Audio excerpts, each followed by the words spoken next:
Are you interested in showing the question results based on keywords on a results page with specified text for each keyword?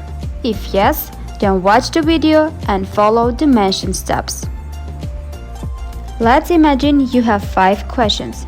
That means you need to have 5 keywords A, B, C, D, and E.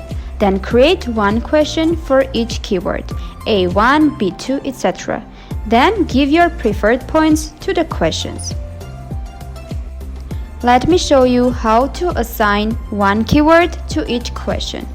You go to the questions page and find the corresponding question. Then you need to insert a keyword for all the answer options of this question. Then assign your preferred weight points for the questions. Here is the one question. Then here is the second one with B keyword and the third one with C keyword.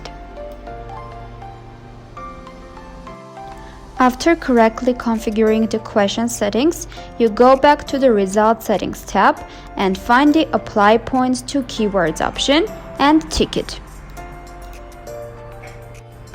By ticking this option, the system will take the value provided in the weight points column for the certain keyword. For example, you can give 2 values for the A keyword for a certain answer instead of the default value.